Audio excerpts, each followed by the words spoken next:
Hello students, welcome back to my channel. So friends, आज हम करने वाले हैं class 12 chemistry chapter 10 haloalkanes and haloarenes. इस वीडियो में हम एनसीईआरटी एग्जाम्पल क्वेश्चन करेंगे। इस पर्टिकुलर चैप्टर के डिटेल में एक्सप्लेनेशन और थ्योरी सब कुछ एक्सप्लेन किया जाएगा।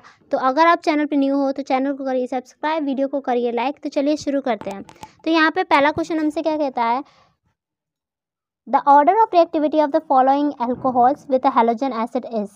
तो हमसे क्या पूछा है, ऑर्डर ऑफ रिएक्टिविटी, यानी कि रिएक्टिविटी का ऑर्डर पूछा है। और आपको पता होना चाहिए कि जो रिएक्टिविटी का ऑर्डर है वो बेसिकली हम डिग्री से डिसाइड करते हैं।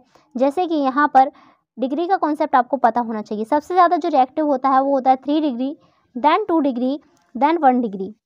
अभी यहाँ पे आपको डिग्री प्रेडिक्ट करना आना चाहिए। तो यहाँ पे डिग्री कैसे हम प्रेडिक्ट करते हैं, जिस कार्बन से बेसिकली यहाँ पे OH ग्रुप यहाँ पे प्रेजेंट है, तो ये जिस कार्बन से प्रेजेंट है उसके फर्दर कितने कार्बन उससे अटैच हैं वही उसकी डिग्री बताता है। ये फर्दर एक कार्बन से अटैच है तो ये 1 डिग्री हो गया। ये फर्दर 2 कार्बन से अटैच है तो ये 2 डिग्री हो गया। ये फर्दर जो कार्बन OH से जुड़ा है वो फर्दर 3 कार्बन से जुड़ा है तो ये 3 डिग्री हो गया।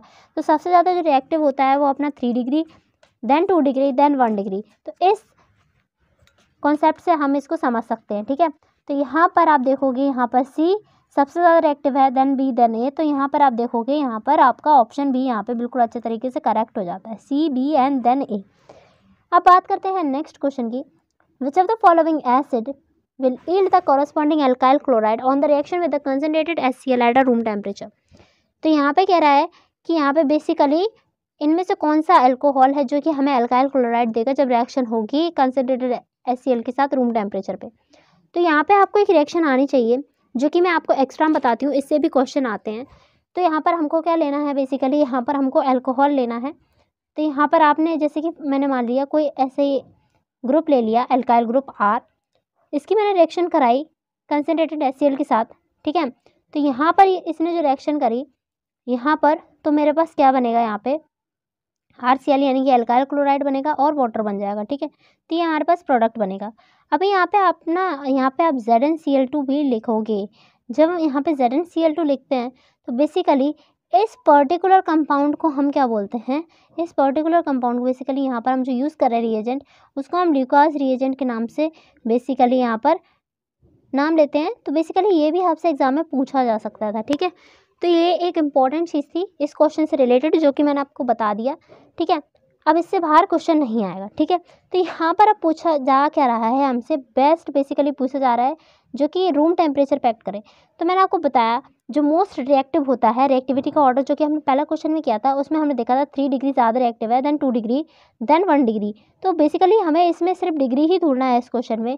अभी यहाँ पर आप देखोगे पहला ऑप्शन में ये बेसिकली 1 डिग्री है, ये 2 डिग्री है, ये भी 1 डिग्री है एंड ये जो है 3 डिग्री। तो यहाँ से जाहिर सी बात है आपका ऑप्शन 4 यहाँ पे करेक्ट हो जाता है, ठीक है, because the 3 degree is a most reactive, ठीक है। तो यहाँ पे ये आपको समझ आना चाहिए। अब बढ़ते हैं नेक्स्ट क्वेश्चन पे, identify the compound Y in the following reaction. तो यहाँ पे हमें कंपाउंड Y देखना है, इसमें क्या बनेगा। यहाँ पर आपको दिख रहा है, यहाँ पे हमें इस Y को फाइंड करना है, ठीक है। तो यहाँ पे आप देखोगे सबसे पहले जो ये रिएक्शन है उससे आपको कुछ याद आ रहा है या नहीं। ये जो रिएक्शन है उसको बेसिकली हम सैंडमेयर रिएक्शन कहते हैं। अभी इससे रिलेटेड जितने भी क्वेश्चन आ सकते हैं वो मैं आपको बता दूंगी अभी। सबसे पहले इस पर्टिकुलर कंपाउंड को क्या कहते हैं, इसको आपको पता होना चाहिए। इसको हम क्या बोल देते हैं, बेसिक्स है ये, इसको हम एनालिन बोलते हैं, ठीक है। आपको याद रखना है, ठीक है। अब यहाँ पे क्या हुआ, इसको मैंने रिएक्ट कराया इन कंडीशन पे, ठीक है। टेम्परेचर कंडीशन देखिए यहाँ में सब दे रखा है यहाँ पे। अभी यहाँ पर ये कंपाउंड बनता है, इसका नाम क्या है, बेंजीन डायज़ोनियम हैलाइड। क्या है, बेंजीन डायज़ोनियम हैलाइड, ठीक है। मैं कंपाउंड के नाम इसलिए लिख रही हूँ क्योंकि इम्पॉर्टेंट है ये रिएक्शन। इस ऑल ओवर रिएक्शन को हम क्या बोलते हैं, इस ऑल ओवर रिएक्शन जो हमारे पास बनेगी, अभी ये कंपाउंड Y भी बनेगा, तो इस पूरी रिएक्शन को हम सैंडमेयर रिएक्शन बोलते हैं। क्या बोलते हैं हम इसे, सैंडमेयर रिएक्शन बोलते हैं, ठीक है। तो यहाँ पे देखेंगे Y कैसे बनेगा। बेसिकली यहाँ पर ये बेसिकली हमारे पास बेंजीन डायज़ोनियम हैलाइड बन गया था। तो यहाँ पे बेसिकली N2 जो होता है वो बेस्ट लिविंग ग्रुप माना जाता है, ठीक है। तो यहाँ पे जब इसके साथ ये रिएक्ट करेगा तो हमारे पास एक एराइल हैलाइड बनेगा। अब एराइल हैलाइड जो बनेगा बेसिकली उसके चांसेस कहाँ पर हैं, बेसिकली यहाँ पर Cl के जो चांसेस होंगे वो वहीं पर होंगे, बेसिकली यहाँ पर जहाँ पर NH2 होगा वहीं पर Cl लग जाएगा, ठीक है। तो यहाँ पे आप देखोगे ऑप्शन में, आपके पास ऑप्शन में क्या करेक्ट है, यहाँ पे आपका यहाँ पे ऑप्शन फर्स्ट करेक्ट हो जाएगा, ठीक है। बस Cl यहाँ पे लग जाएगा, आपकी ये ऑल ओवर रिएक्शन कंप्लीट होती है, ठीक है। तो चलिए बढ़ते हैं नेक्स्ट क्वेश्चन पे। तो इस क्वेश्चन को देखेंगे, टॉलिन react with the halogen in a presence of iron 3 chloride giving a ortho and para halogen compound, the reaction is. तो यहाँ पे आप इसको ध्यान से देखना, आपको समझ आनी चाहिए क्वेश्चन क्या क्या रहा है हमसे। टॉलिन आपको पता होना चाहिए टॉलिन होता क्या है सबसे पहले, ठीक है। तो यहाँ पे अगर मैं बात करूँ, टॉलिन जो कंपाउंड होता है वो कुछ इस तरीके से होता है, ठीक है। एक बेंजीन की रिंग होती है, यहाँ पर CH3 ग्रुप यहाँ पे अटैच होता है। इस कंपाउंड को हम क्या कहते हैं, टॉलिन कहते हैं, ठीक है। ये आपको पता होना चाहिए, ठीक है। अब ये किसके साथ रिएक्ट कर रहा है, हैलोजन के साथ रिएक्ट कर रहा है, मतलब कि हमें यहाँ पे X2 लेना पड़ेगा। फिर further in the presence of iron 3 chloride, तो यहाँ पे FeCl3 मुझे लेना पड़ेगा, ठीक है। अब ये रिएक्शन जो होती है ना वो डार्क में होती है। इस क्वेश्चन से रिलेटेड जितने भी बेसिकली यहाँ पे MCQ बन सकते हैं वो सब कवर होंगे, जितनी भी इंपॉर्टेंट चीज़ें रिएक्शन सब कवर हो रही है, ठीक है। अभी यहाँ पे ना दो कंपाउंड हमारे पास बनते हैं, ठीक है। पहला जो कंपाउंड बनता है वो कुछ इस तरीके से बनता है, और दूसरा बेसिकली हमारे पास दो बेंजीन तो बनेंगे, इतना तो हमें पता है, और यहाँ पे हमारे पास CH3 ग्रुप भी अटैच रहेगा, ये भी हमें पता है। तो फ़र्क कहाँ आ जाता है, फ़र्क यहाँ पे बेसिकली हैलोजन एटम का आ जाता है, बेसिकली वो कहाँ पे अटैच होगा। एक तो यहाँ पे बेसिकली ऑर्थो पोजीशन पे हैलोजन अटैच होता है, एक पैरा पोजीशन पे हैलोजन अटैच होता है। इसको हम बोलते हैं ऑर्थो हेलो टॉलिन और इसको बोलते हैं पैरा हेलो टॉलिन, ठीक है। यहाँ पे जो पैरा वाला होता है वो मेजर होता है, ये बात आपको याद रखनी है, ठीक है। तो यहाँ पर अब एक्चुअली में ये जो होती है बेसिकली यहाँ पर बेसिकली जो इलेक्ट्रोफाइल जो होता है, यहाँ पर इलेक्ट्रोफाइल होता है वो बेसिकली क्या कहलाता है, इलेक्ट्रोफिलिक सब्स्टिट्यूशन यहाँ पे रिएक्शन हो रही होती है। क्या हो रही होती है, इलेक्ट्रोफिलिक सब्स्टिट्यूशन रिएक्शन यहाँ पे हो रही होती है। तो यहाँ पर ये जो रिएक्शन है उसको हम क्या कहते हैं, ये हमने जितनी अभी रिएक्शन पढ़ी उसको हम क्या कहते हैं, इलेक्ट्रोफिलिक सब्स्टिट्यूशन रिएक्शन। इनके ऑप्शन बी यहाँ पे करेक्ट हो जाता है। बढ़ते हैं नेक्स्ट क्वेश्चन पे, ठीक है। नेक्स्ट क्वेश्चन हमसे क्या कहता है, विच of the following is a halogen exchange reaction. अभी हैलोजन एक्सचेंज रिएक्शन हमको बतानी है इसमें से। अब हैलोजन एक्सचेंज होने के लिए हमारे पास दो हैलोजन होने चाहिए, दो कंपाउंड होने चाहिए, उनमें आपस में हैलोजन का एक्सचेंज होना चाहिए। अभी इसी सेंस से हम इस क्वेश्चन को कर देंगे, ठीक है। तो ये कॉमन सेंस वाला क्वेश्चन है, ठीक है।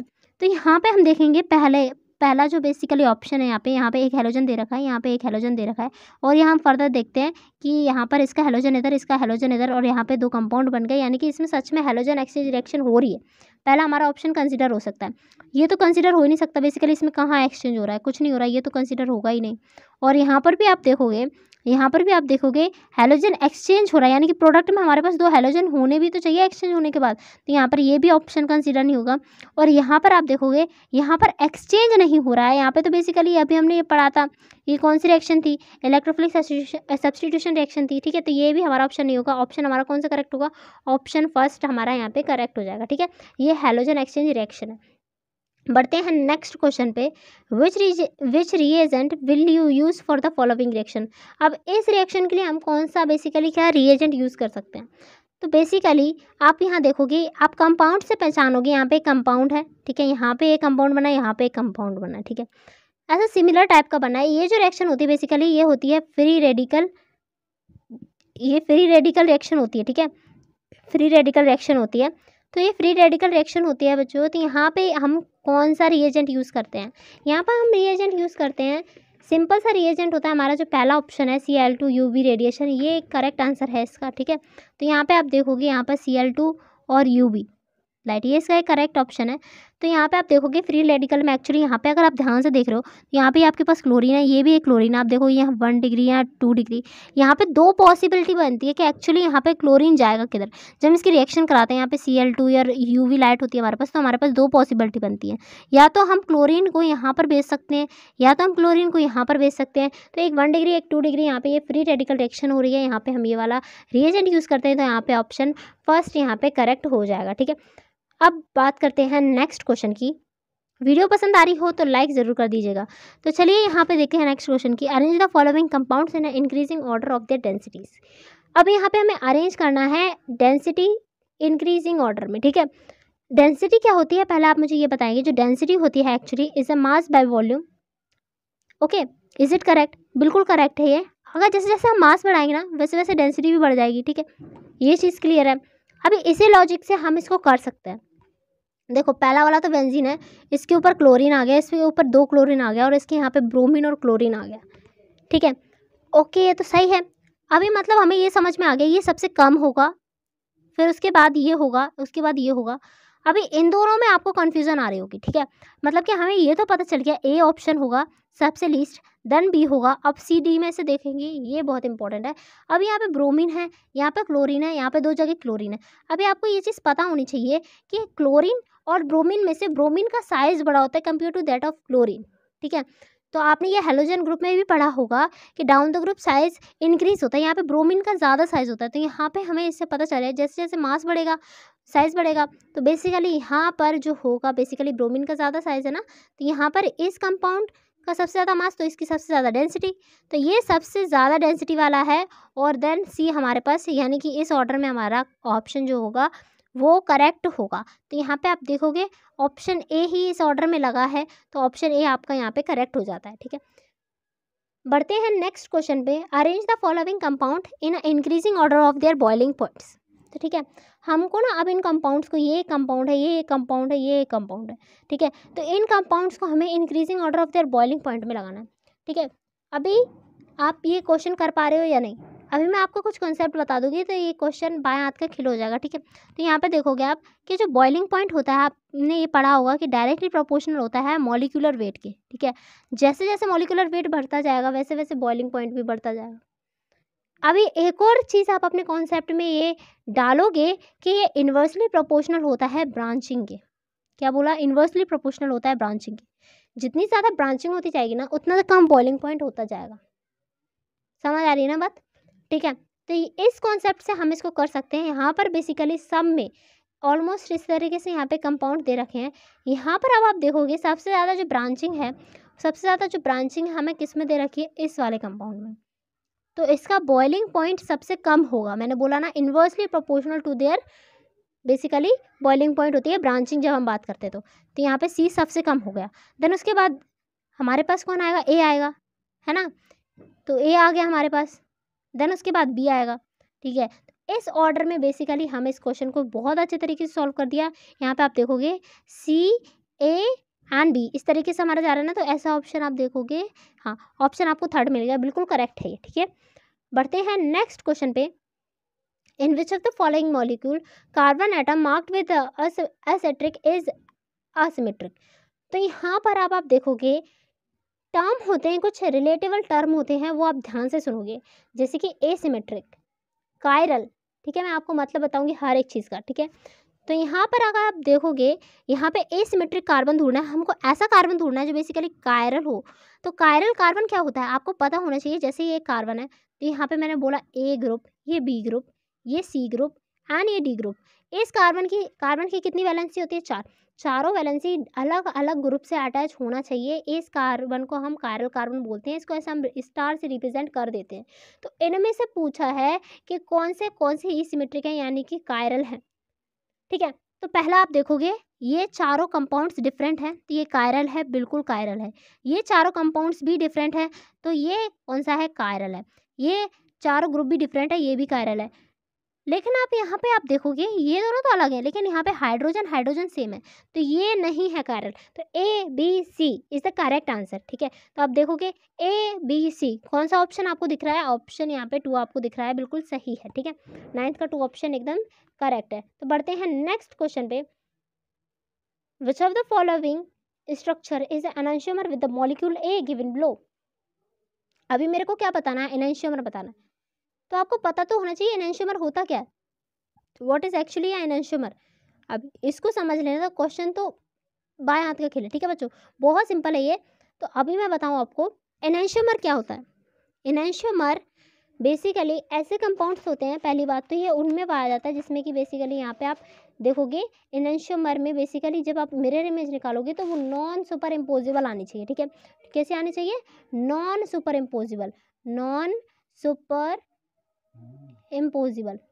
ठीक है, ओके। नॉन सुपर इम्पोजिबल का मतलब कि जैसे कि आपके दोनों हैंड्स हैं, अगर आप एक के ऊपर एक रख लोगे हैंड्स, तो आप देखोगे वो एक दूसरे पे सुपर इम्पोजिबल नहीं हो रहे, वो एक दूसरे पे कैसे हो रहे हैं? नॉन सुपर इम्पोजिबल हो रहे हैं। ठीक है, आप समझ रहे हो मैं क्या कह रही हूँ? बिल्कुल समझ जाएंगे आप।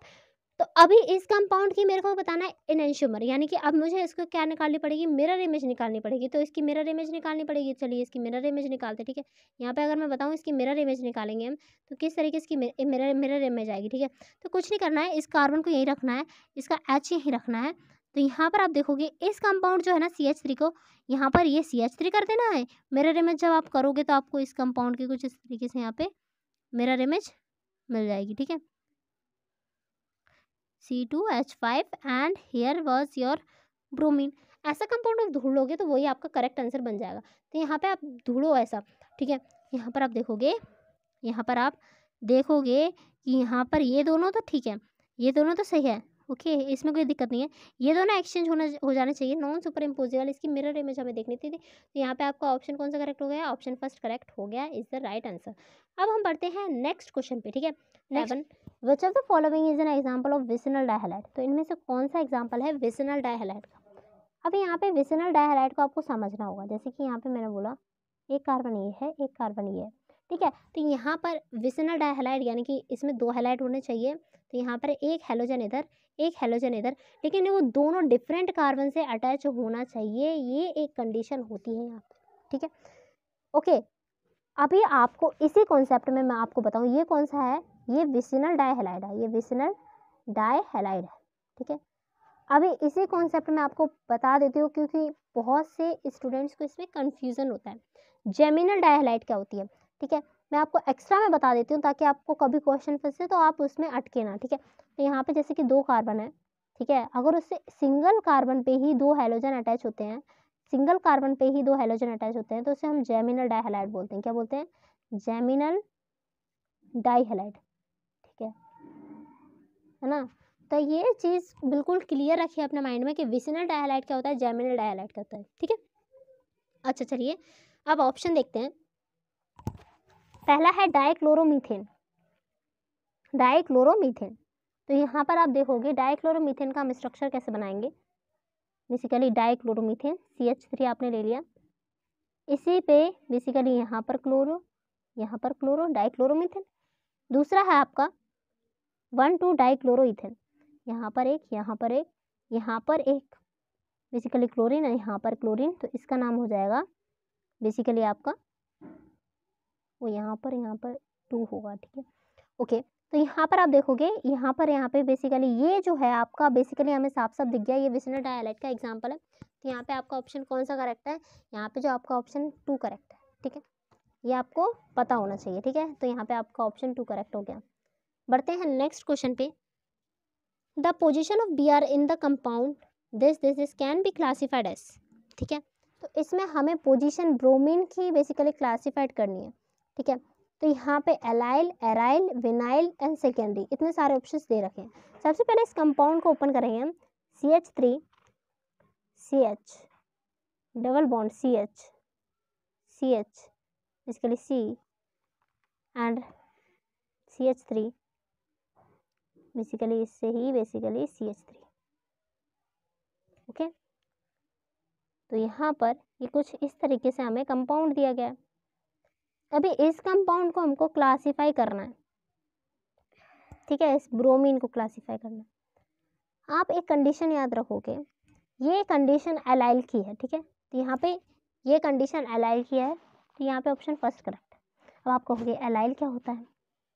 ठीक है, तो यहाँ पर आप जब भी देखोगे एलाइल की ये कंडीशन होती है एलाइलिक कार्बन की बेसिकली कि आप जिस कार्बन से ब्रोमीन अटैच है वो sp3 हाइब्रिडाइज होना चाहिए। ठीक है, sp3 हाइब्रिडाइज होना चाहिए, ये आप याद रखोगे। ठीक है, तो ये कंपाउंड कैसा हो गया? एलाइल हो गया। अगर ये कंपाउंड अगर मैंने ब्रोमीन सपोज करो मैंने यहाँ पे ब्रोमीन लगा दिया होता, ठीक है, सपोज करने की बात कर रही हूँ, यहाँ पे ऑप्शन आपका फर्स्ट करेक्ट है, मैं बता रही हूँ आपको। यहाँ पे पहले अगर मैंने बता दी, सपोज कंडीशंस में बता रही हूँ, मैं कह रही हूँ इस क्वेश्चन से जितने भी रिलेटेड क्वेश्चन और बनेंगे वो मैं आपको सारे कवर करा रही हूँ, ठीक है। तो यहाँ पे और क्वेश्चंस भी दे रखे हैं, बेसिकली ऑप्शंस विनाइल एलाइल क्या होते हैं ये भी मैं आपको बता रही हूँ। जैसे कि इस कंपाउंड से ब्रोमीन अटैच होता तो ये कैसा हो जाता, sp2 हाइब्रिडाइज हो जाता। तो ये जो कंडीशन होती है वो विनाइल की कंडीशन होती है, ठीक है। पर ये जो कंडीशन है वो एलाइल की कंडीशन है, ठीक है। ये आप याद रखोगे, ठीक है। विनाइल और एनाइल में कंफ्यूज नहीं होना है, ठीक है। दोनों कंडीशंस मैंने बता दी। और एराइल जो होता है वो बेसिकली आप देखोगे, एराइल जो होता है वो बेसिकली बेंजीन रिंग में आपको कोई बेसिकली हैलोजन अटैच होता है तो उससे हम बेसिकली उसको देखते हैं, लेकिन यहाँ पे तो कंपाउंड दिया था हमें, ठीक है, ईजिली हमने उसको कर लिया। नेक्स्ट क्वेश्चन पे बात करेंगे। Chlorobenzene is formed by the reaction of fluorine with the benzene in the presence of AlCl3. Which of the following species attack the benzene ring in this reaction? तो यहाँ पे क्लोरोबेंजीन किसकी reaction से form होगा, जब मैंने chlorine की benzene के साथ रिएक्शन कराई in the presence of AlCl3, ठीक है। तो यहाँ पे सीधा सीधा हमको कह दिया गया, एक रिएक्शन दे दी गई और हमसे कह दिया गया कि इसकी हमने रिएक्शन कराई और ये हमारे पास कंपाउंड बना। तो यहाँ पे हम सब क्या कह रहे हैं कि इनमें से कौन सी स्पीसीज बेंजीन रिंग पे अटैक करेगी, ठीक है। तो यहाँ पे इसको हमको बताना है। तो यहाँ पे मैं आपको बताऊँ बेंजीन रिंग पे अटैक करने के लिए, क्योंकि हम जानते हैं कि जो बेंजीन रिंग होती है वो ऑलरेडी इलेक्ट्रॉन रिच होती है, ठीक है। तो इलेक्ट्रॉन रिच होती है, तो यहाँ पर कोई ऐसी स्पीसीज अटैक करनी चाहिए जो बेसिकली जो कि कैसी हो, पॉजिटिव हो, यानी कि पॉजिटिव कौन होता है, इलेक्ट्रोफाइल पॉजिटिव होता है, ठीक है। तो यहाँ पे आप देखोगे, यहाँ पर आपका ऑप्शन Cl माइनस तो हो ही नहीं सकता, ठीक है, क्योंकि माइनस ऑलरेडी वो इलेक्ट्रॉन रिच है और माइनस तो अनस्टेबल हो जाएगी बेंजीन। तो यहाँ पे आपका ऑप्शन बी करेक्ट हो जाता है, बिल्कुल आसान शब्दों में ये आपका ऑप्शन करेक्ट होता है। बढ़ते हैं नेक्स्ट क्वेश्चन पे। नेक्स्ट क्वेश्चन हमसे क्या कहता है कि इथिलीन क्लोराइडेशन है क्या है, इथिलीन क्लोराइड क्या है, vicinal dihalide, gem dihalide, allylic and vinylic. मैंने चारों टर्म डिटेल में ऑलरेडी कवर करा दिए हैं अभी, ठीक है। तो आपको बिल्कुल इसमें कोई वो नहीं होना चाहिए, ठीक है। इथिलीन क्लोराइड किसका एग्जाम्पल है, इथिलीन क्लोराइड जो होता है वो बेसिकली आपका किसका एग्जाम्पल होता है, जेमिनल डायहैलाइड का एग्जाम्पल होता है, ठीक है। किसका एग्जाम्पल होता है, जेमिनल डायहैलाइड का एग्जाम्पल होता है। तो यहाँ पे आपका ऑप्शन बी करेक्ट हो जाता है, ठीक है, ईजी पीजी है, ओके।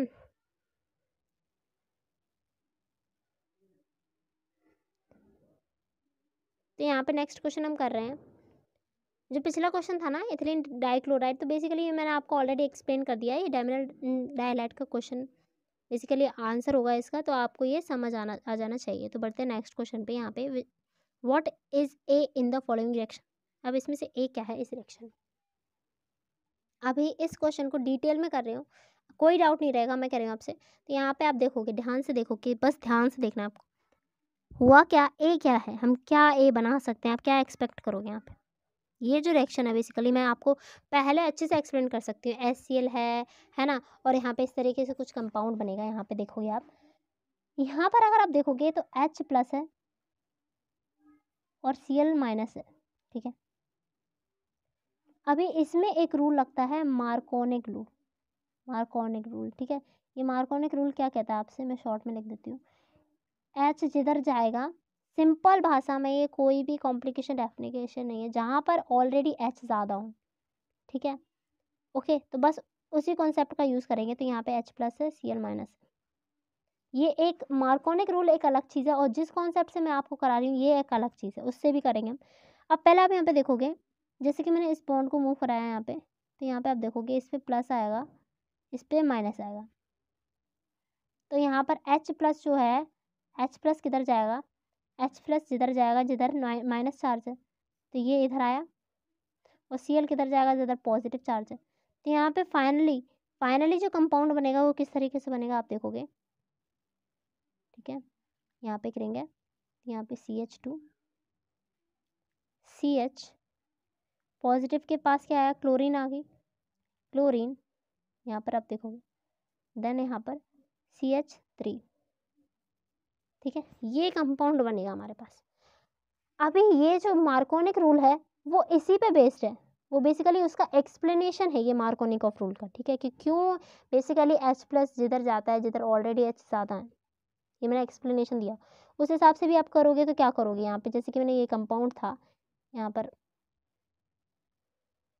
इस तरीके से रिंग थी, अभी यहाँ पे CH2 है ना, अभी H जिधर जाएगा जिधर ऑलरेडी H ज़्यादा है, तो यहाँ पे आप देखोगे CH2 ऑलरेडी H ज़्यादा है, तो यहाँ पे CH के पास क्या रह जाएगा, क्लोरीन रह जाएगी ना, CH के पास क्या रह जाएगी, क्लोरीन रह जाएगी, तो CH2 बेसिकली क्लोरीन, और यहाँ पे आपके पास CH3 बच जाता है। तो बेसिकली मार्कोनिक रूल का एक्सप्लेनेशन मैंने आपको दे दिया। क्वेश्चन बहुत ईजी था, समझ आ गया होगा आपको, ठीक है, सिंपल था। तो यहाँ पे आप देखोगे एकदम आंखों के सामने अपना ऑप्शन बेसिकली चमक चुका है, विच इज़ ऑप्शन 3, ठीक है, करेक्ट है। ओके, यहाँ पे आप देखोगे नेक्स्ट क्वेश्चन हम कर रहे हैं, a primary alkyl halide would prefer to undergo. अब ये प्राइमरी एल्काइल हैलाइड है, वो किस में जाना पसंद करेगी, SN1 और SN2। अभी आप देखोगे यहाँ पर अल्फा एलिमिनेशन और रेसमाइजेशन, ये दोनों तो अलग एग्जाम्पल है, यहाँ पे जो मेन मुद्दा आता है SN1 या SN2, ठीक है। रेसिमाइजेशन तो बेसिकली एक तरीके से प्रोडक्ट का वो बनता है इन द SN1 रिएक्शन, तो यहाँ पे इसकी हम बात नहीं करें, यहाँ पे SN1 और SN2 मेन हमारा बेसिकली फोकस रहेगा इस ऑप्शन पे। तो यहाँ पे आप देखोगे यहाँ पर प्राइमरी हैलाइड, देखो SN1 रिएक्शन में ना हमारे पास, पहले मैं आपको दोनों एक्सप्लेन कर देती हूँ, SN1 SN2।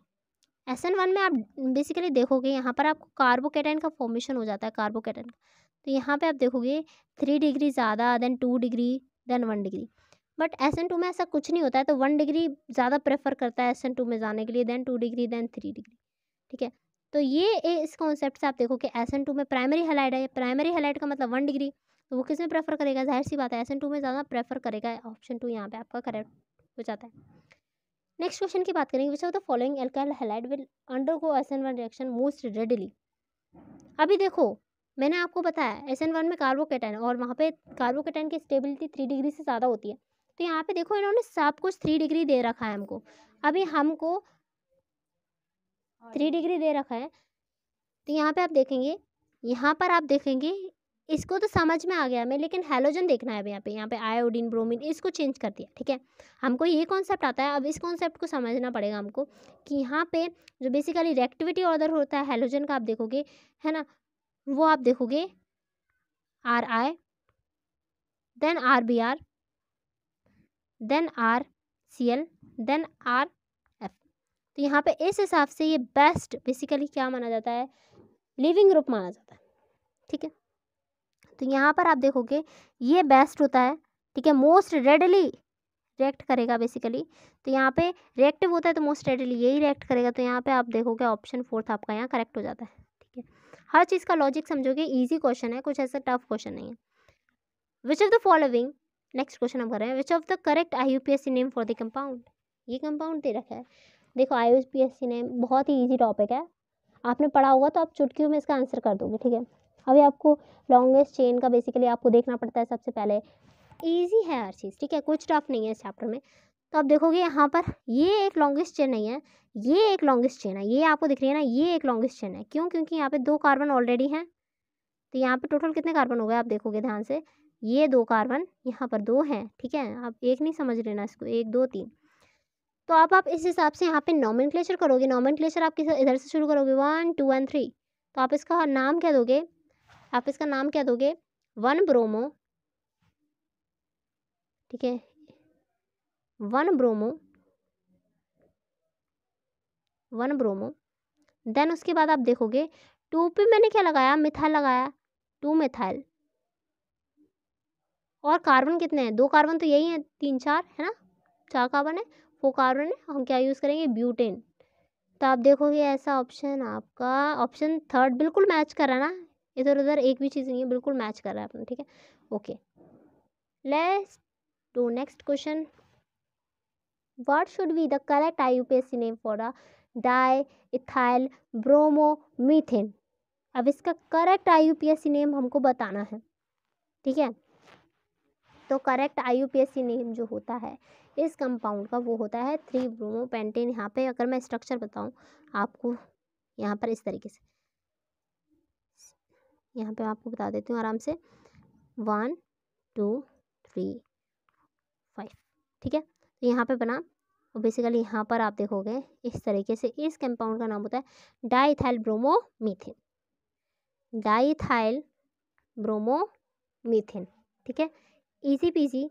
यहाँ पे आपको कॉमन, इस क्वेश्चन से हमें क्या समझ में आता है कि हमको कॉमन नेम भी याद करते चलना है, पर्टिकुलरली कॉमन नेम याद करके चलना है। ठीक है, तो यहाँ पे आपका ऑप्शन कौन सा करेक्ट हो जाता है? बिल्कुल भी आपका यहाँ पे करेक्ट हो जाता है। बढ़ते हैं नेक्स्ट क्वेश्चन पे। The reaction of टॉलिन with chlorine in the presence of iron in the absence of light yields. ठीक है, अब यहाँ पे टॉलिन की रिएक्शन हमें क्लोरीन के साथ करानी है, आयरन के साथ, और अब्सेंस ऑफ लाइट यानी कि डार्क में।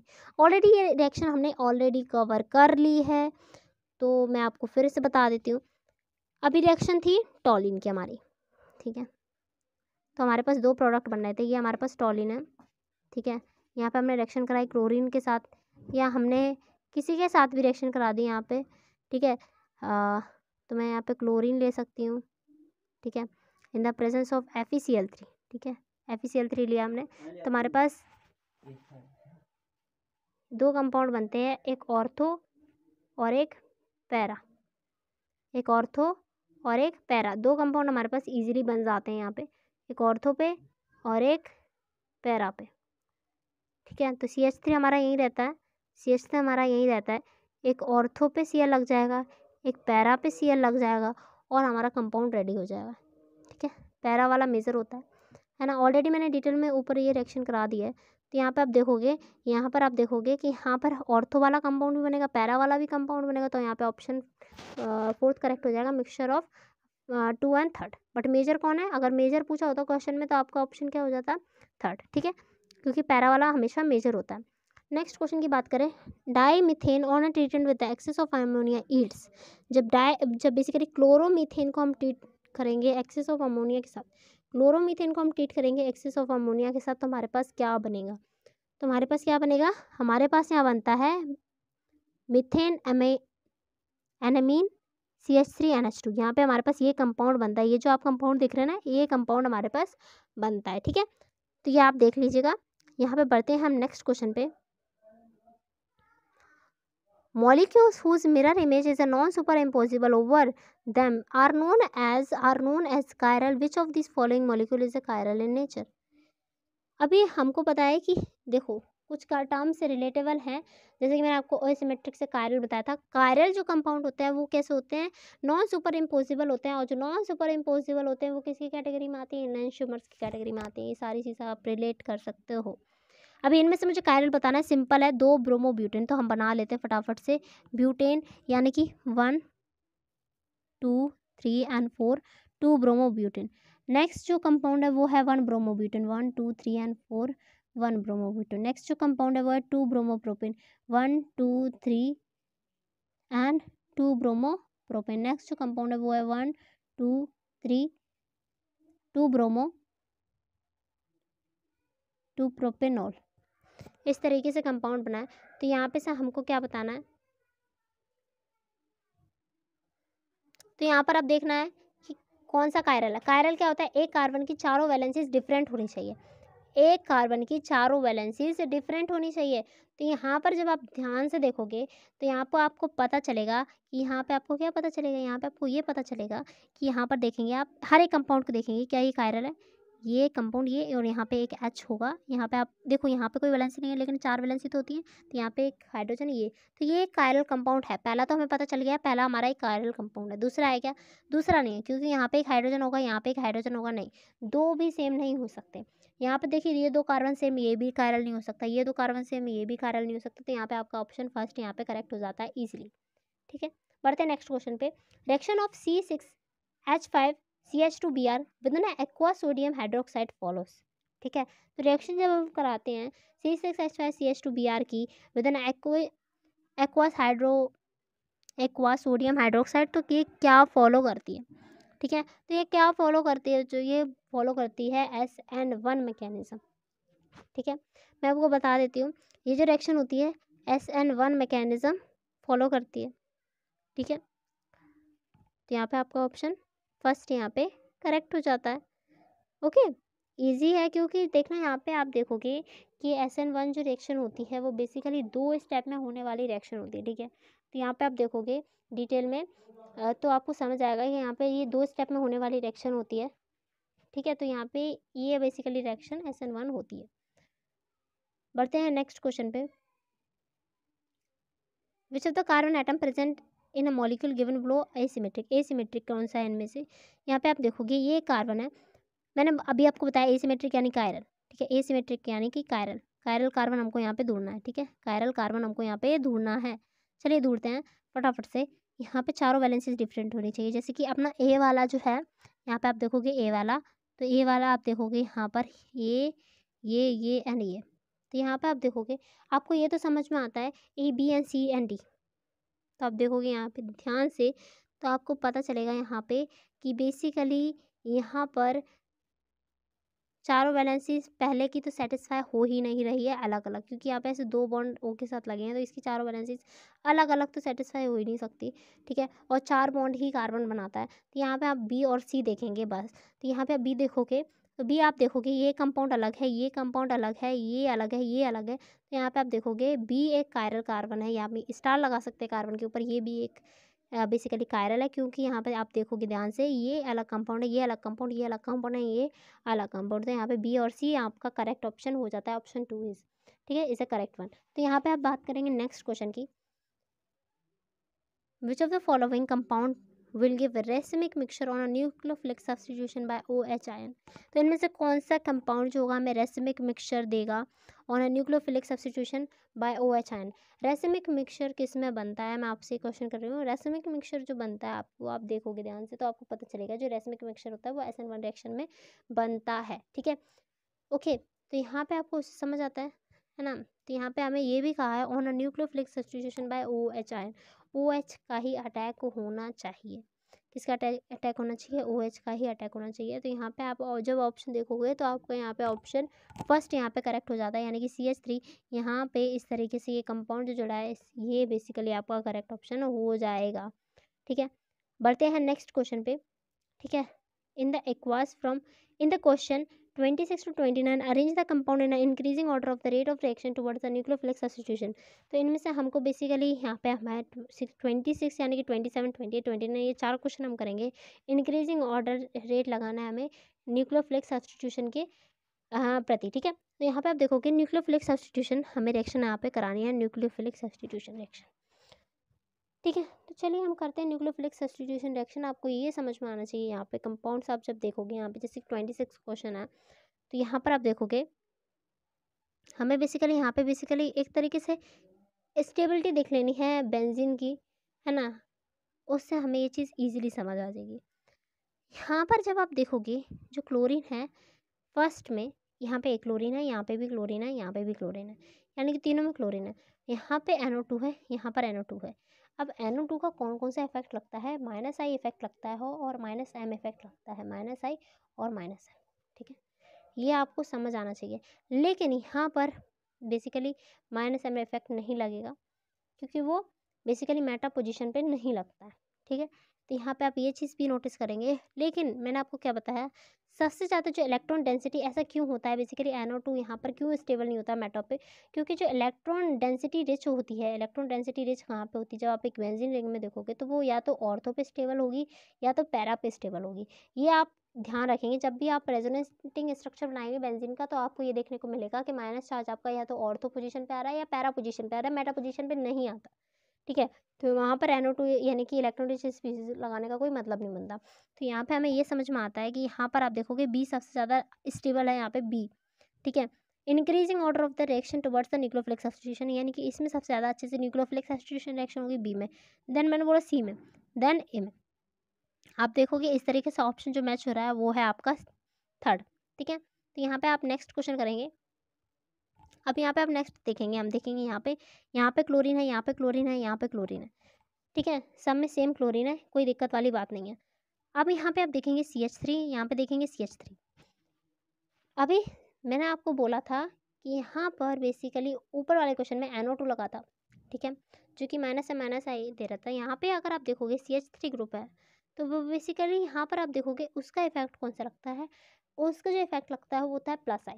ठीक है, तो यहाँ पर अगर आप देखोगे तो यहाँ पे आप देखोगे सबसे ज़्यादा जो स्टेबल है, यहाँ पे सबसे ज़्यादा स्टेबल है वो यहाँ पर बेसिकली एक बेंजीन रिंग में एक बेसिकली इलेक्ट्रॉन बेसिकली पॉजिटिव कुछ लगना, जहाँ पर ऑलरेडी माइनस होना चाहिए, क्योंकि यहाँ पे मैंने आपको बताया ऑर्थो पोजीशन पे माइनस ज़्यादा होता है, मतलब कि इलेक्ट्रॉन डेंसिटी ज़्यादा होती है, इलेक्ट्रॉन डेंसिटी ज़्यादा होती है, तो वहाँ पे आप प्लस वाला ग्रुप लगा रहे हो जो कि हाईली अनस्टेबल है, और पैरा पे लगा रहे हो जो कि हाईली अनस्टेबल है। ठीक है, ऑर्थो ये मेटा पे चल जाएगा, लेकिन आप ऑर्थो की पोजीशन पे तो बिल्कुल नहीं लगा सकते हो। ठीक है, तो ऐसा तो करना ही नहीं है, ऑर्थो और पैरा पे नहीं करना, मेटा पे तो ठीक है, ओके, पर वो उस पे अच्छा ही नहीं होता। ठीक है, बेंजीन पे आप प्लस वाला कोई ग्रुप लगाओगे अच्छा ही नहीं है। ठीक है, यहाँ पे आप देखोगे प्लस आई इफेक्ट देता है, तो ये अच्छा ही नहीं है। तो यहाँ पे आप देखोगे सबसे ज़्यादा जो अनस्टेबल है वो आपका बी होगा, सबसे लीस्ट हमें इंक्रीजिंग ऑर्डर में लगाना है। देन आप देखोगे उसके बाद सी, देन उसके बाद ए। तो यहाँ पे आप देखोगे आपका ऑप्शन फोर्थ यहाँ पे करेक्ट है। ठीक है, चीज़ समझ में आनी चाहिए आपको। ठीक है, अब यहाँ पे आप देखेंगे नेक्स्ट में, अभी आप देखोगे यहाँ पर इसमें क्लोरीन क्लोरीन क्लोरीन सब में सेम है, कोई दिक्कत नहीं है। यहाँ पे आप देखोगे NO2, NO2 मैंने आपको बताया, सॉरी माइनस आई और माइनस एम। यहाँ पे आप देखोगे बिल्कुल अच्छी अच्छी जगहों पे लगाया, या तो ऑर्थो पे लगाया या पैरा पे, तो बेसिकली स्टेबल है, सबसे ज़्यादा स्टेबल है ये। ठीक है, ठीक है, ऑर्थो पे भी पैरा पे भी, जहाँ पे ऑलरेडी इलेक्ट्रॉन डेंसिटी ज़्यादा है, तो यहाँ पे ये सबसे ज़्यादा न्यूक्लियोफिलिक सब्स्टिट्यूशन रिएक्शन की तरह ही होगा, और यहाँ पे ये होगा देन ये होगा। तो आप देखोगे सी देन बी देन ए, सी सबसे ज़्यादा, बी, यहाँ पे आप देखोगे इस तरीके से आपका ऑप्शन कौन सा दे रखा है, यहाँ पे फोर्थ देखोगे CBA। ठीक है, ठीक है, अगर आपको प्लस आई प्लस एम कुछ समझ नहीं आ रहा है तो मैं आपको बता दूंगी, डिटेल में बता दूंगी।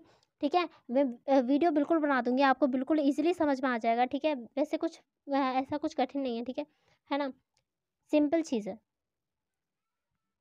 यहाँ पर अगर आप देखोगे क्लोरीन क्लोरीन क्लोरीन। ठीक है, नेक्स्ट क्वेश्चन हम कर रहे हैं 29।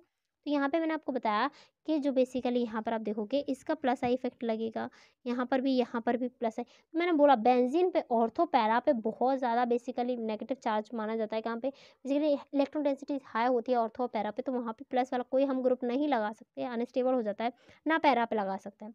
तो यहाँ पे ये सबसे ज़्यादा अनस्टेबल है ना, तो ये बेसिकली सबसे ज़्यादा अनस्टेबल हो गया। कैसा हो गया? अनस्टेबल हो गया। तो आप जब देखोगे यहाँ पर तो सबसे कम जो रिएक्टिव है, सबसे कम जो रिएक्टिव है वो कौन है? सी, देन उसके बाद बी, देन उसके बाद ए। ठीक है, ओके, है ना। तो यहाँ पे आप देखोगे कॉन्सेप्ट समझो, यहाँ पर वो कहेगा यहाँ पे कोई प्लस है ही नहीं, है ना, है ना, ना कोई माइनस है ना कोई प्लस है, तो मैं थोड़ा सा स्टेबल हूँ, यहाँ पे प्लस से लगने से अच्छा तो मैं यहाँ पे खाली से ही हूँ। ठीक है ना, इस तरीके से आप कॉन्सेप्ट भी लगा सकते हो अपना, ईजी पीजी क्वेश्चन है, बिल्कुल टफ क्वेश्चन नहीं है। यहाँ पे आपका ऑप्शन थर्ड एकदम करेक्ट हो जाता है। ठीक है, बात करते हैं नेक्स्ट क्वेश्चन की, है ना। नेक्स्ट क्वेश्चन जो है विच of the correct increasing order of the boiling point of the following compounds, इनमें से कौन सा करेक्ट इंक्रीजिंग ऑर्डर है बॉइलिंग पॉइंट का? इंक्रीजिंग ऑर्डर बताना है। तो यहाँ पे आप देखोगे 1 iodobutane, 1 bromobutane, 1 chloro and butane. तो यहाँ पे आप देखोगे, यहाँ पर ये देखना, हम फटाफट से कंपाउंड बनाएंगे। ठीक है, 1 आइडोब्यूटेन, ठीक है, 1 2 3 4 ब्यूटेन है, 1 आइडो। ठीक है, ठीक है, नेक्स्ट कंपाउंड जो है ना 1 ब्रोमोब्यूटेन, द नेक्स्ट कंपाउंड है ना 1 क्लोरोब्यूटेन, एंड यहाँ पे सिंपली ब्यूटेन। ठीक है, तो आप देखोगे और ध्यान से समझोगे तो आपको समझ आएगा कि यहाँ पर जो सबसे ज़्यादा जिसका बॉइलिंग पॉइंट होता है वो यहाँ पे इस कंपाउंड का होता है। ठीक है ना। तो यहाँ पे क्यों ऐसा क्यों हुआ, रीज़न क्योंकि देखना, पहली बात तो यहाँ पे जैसे जैसे एल्काइल का बेसिकली साइज़ बढ़ता जाता है। ठीक है, एल्काइल हैलाइड का साइज़ बढ़ा, पहले आप ये समझेंगे कि साइज़ किसका बढ़ रहा है, बॉइलिंग पॉइंट किसका घट रहा है। इस चीज़ को आप समझोगे तो आपको समझ आएगा कि यहाँ पर सबसे ज़्यादा जो बॉइलिंग पॉइंट होता है वो बेसिकली यहाँ पर किसका होगा? आइडो वाले का, नहीं कि इस कंपाउंड का होगा। जैसे जैसे साइज़ डिक्रीज़ होगा, यहाँ पे ये डिक्रीज़ होगा, यहाँ पे और डिक्रीज़ हो गया, तो बॉइलिंग पॉइंट हो जाएगा कम। तो यहाँ पे सबसे ज़्यादा किसका होगा? आयोडो का होगा कि ब्रोमो का होगा? बिल्कुल मैंने आपको बताया, यहाँ पे ब्यूटेन तो सेम ही है सब में, सिर्फ हमको बेसिकली उसके वो देखना है हेलोजन ग्रुप कौन सा लगा है इसमें। तो यहाँ पे आपका ऑप्शन फर्स्ट करेक्ट हो जाएगा, iodo then bromo then chloro then butane. Easily peasily हम इसको कर लिया हमने, बिल्कुल सिंपली। अभी नेक्स्ट क्वेश्चन है विच of the correct increasing order of the boiling point in the following compound. अब इसमें हमें हेलोजन सेम दे रखे हैं, ठीक है, ये देख रहे हैं आप हेलोजन सेम है, तो यहाँ पे हेलोजन तो सेम है, यहाँ पे ethane, propane, butane, benzene, ethane, propane, butane and benzene, ये आपको दे रखा है, ठीक है। तो यहाँ पे ये आपको दे रखा है, तो आपको ये समझ आना चाहिए कि सबसे ज़्यादा जो बेसिकली बॉइलिंग पॉइंट किसका ज़्यादा होता है, जिसका साइज़ ज़्यादा होता है, ठीक है, मैंने आपको बताया साइज़ ज़्यादा होता है, बॉइलिंग पॉइंट ज़्यादा होता है, ओके। तो यहाँ पर जब आप देखोगे तो यहाँ पर बेंजीन का सबसे ज़्यादा बॉइलिंग पॉइंट होगा, देन किसका होगा, देन उसके बाद ब्रोमोब्यूटेन का, देन प्रोपेन का, देन इथेन का, यानी कि आपका ऑप्शन 4 यहाँ पे करेक्ट होता है, ठीक है, ऑप्शन 4 यहाँ पे करेक्ट होता है। तो डिटेल में हमने इस चैप्टर के बहुत ईजी तरीके से सारे एनसीईआरटी एग्जाम्पल क्वेश्चन कर लिए हैं, ठीक है। अगर आपको वीडियो पसंद आई हो तो वीडियो को करिए लाइक और चैनल को करिए सब्सक्राइब, दोस्तों के साथ शेयर कर दीजिएगा। बहुत ही इंपॉर्टेंट चैप्टर है और बहुत इजी तरीके से हमने इसके सारे क्वेश्चंस कर लिए हैं, ठीक है। तो मिलते हैं नेक्स्ट वीडियो में।